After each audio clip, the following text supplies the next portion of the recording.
The MBA has traditionally been positioned as a degree that allows people to move from what are essentially functional type roles into management type positions. So I took up an MBA because I was interested in gaining some skills to run my own business. I was relocated to Houston and I was able to pack up and take my MBA across there with me and complete it via the online units.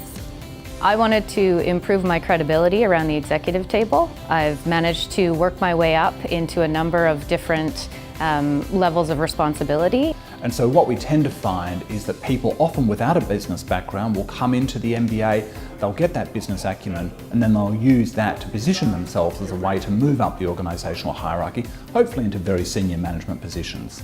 I chose Curtin because location. It's in the city, so that was very handy in terms of getting here and getting out. I live centrally. For me, what sets Curtin apart from some of the other universities I looked at was its heavy international component. Being based in Houston, Texas, working for an international company, the HP Billiton, and studying here in Perth with Curtin University and completing some online units via Robert Gordon University in Scotland, I think that attests to the international diversity of Curtin. The way that we teach in the Curtin MBA, and certainly the way that I teach in the capstone unit, is very much what we would call case-based method. So we take real cases, people walk away being able to apply it, and the result of that is that literally 10 years later I'll run into past students and I say, I still remember the three-legged example of the chair in Saturn, or I still remember why Virgin Cola failed, because that practical scaffolding makes sure that people are able to apply it in a way that's so very different from what you get in the textbook. Well, there's been a couple of highlights so far. The capstone unit that I'm doing at the moment has been excellent.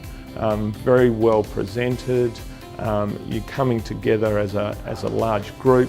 My career prospects, I think, are enhanced through my MBA, both by being an international student, so now I have exposure to global issues, but also with Curtin's accreditation. So the AACSB accreditation allows me to be recognized as an MBA across many different markets in the world. My advice would be walk through the white doors, find a faculty member and sit down and have a chat. I walked through only intending to just do a certificate and came out enrolled in the MBA program, which I have no regrets about.